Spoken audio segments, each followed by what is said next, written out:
Kilala ang biktima na si Jerlyn Doidora na umano'y miyembro ng Kabataan Party List at nakaugnay sa NPA. Si Almar Forzuelo magbabalita. Kabataan Party List, please po, nakikiusap po kami, tigilan niyo na po ang paggagamit niyo sa anak ko. Yung mga picture niyo po na kumakalat, please po, tigilan niyo na po. Buhay na po ng anak ko ang kinuha niyo, ninakaw niyo pati mga pangarap niya.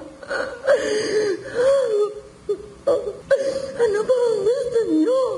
Galit at pagkamuhi ang nararamdaman ngayon ni Aling Merlinda Doidora sa Kabataan Party List matapos na mapag-alaman niyang nasawi ang kanyang anak na si Jerlyn Doidora sa isang engkwentro sa pagitan ng militar sa Abra de Ilog Occidental, Mindoro nitong Enero 1 taong kasalukuyan. Si Aling Merlinda ay isang OFW at napilitang umuwi dito sa bansa upang makita sa huling sandali ang kanyang anak. Anya, wala silang alam na sumali si Jerlyn sa Kabataan Party List at hindi niya inakala na sa kanyang pag-uwi ay isa ng bangkay ang kanyang pinakamamahal na anak. Yung pagsali na to ng Kabataan Party List, hindi namin alam to.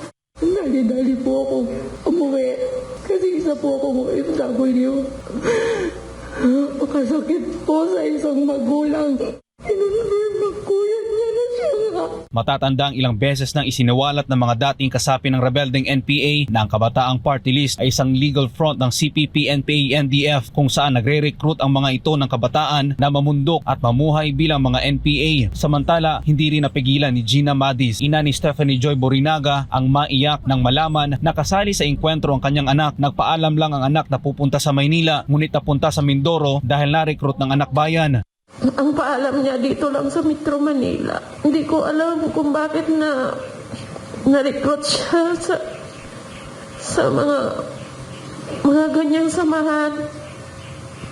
Na-recruit po siya sa anak bayan po. Kung matatandaan, sinalubong ng tropa ng 2nd Infantry Division ng Philippine Army ang taong 2026 ng isang engkwentro laban sa rebeldeng grupong New People's Army o NPA sa Abra de Ilog Occidental, Mindoro na nagresulta sa pagkasugat ng ilang sundalo at ikinasiwi ni Jerlyn. Para kay Luisa Espina ng Hands of Our Children Movement, katulad niya na na-recruit din ng anak, pare-pareho ang ginagawang pattern ng mga makakaliwang grupo kung paano nila nire-recruit ang mga inosenteng kabataan.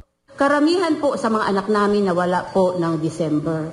So ganyan din po ang aming anak at ganon din po sa mga Hands of Our Children Movement.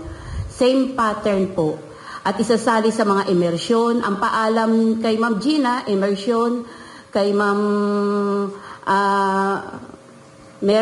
Merlinda is camping. So pare-pareho, iba-iba lang ng tawag. Ngunit same pattern na idadalhin sila sa kabundukan. At pag nandoon na sila, matatrap na. Katulad ng anak ko, natrap na. Akala sabihin na mag-aaral lang o magtuturo sa lumad. Ngunit saan ba nadala yung anak ko? Guerrilla Front 55, Guerrilla Front 2, Guerrilla Front 18. So, ito yung mga NPA na nasa kabundukan. Binigyan diin pa ni Espina na ang pagkawala at pagkasawi ng ilang mga kabataan ay bunga ng terror grooming na ginagawa ng Makabayan Bloc na nasa Kongreso.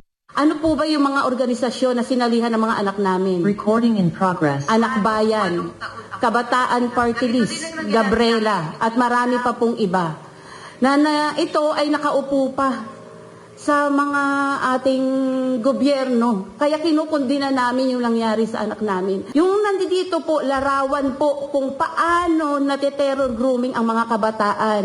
Ang anak ko hanggang ngayon nasa kulungan. Hirap man dalawin dahil nasa agusan. Ang anak ni Ma'am nasawi. Ang anak ni Ma'am missing pa rin. At marami pa rin sa Hands of Our Children ang nawawala 10 taon, 9 taon, at maraming ina na nagkakaroon ng sakit ng depression. So ito yung mga biktima. Samantala, desidido naman ang kampo ni Aling Merlinda na sampahan ng kaso ang Kabataan Party List.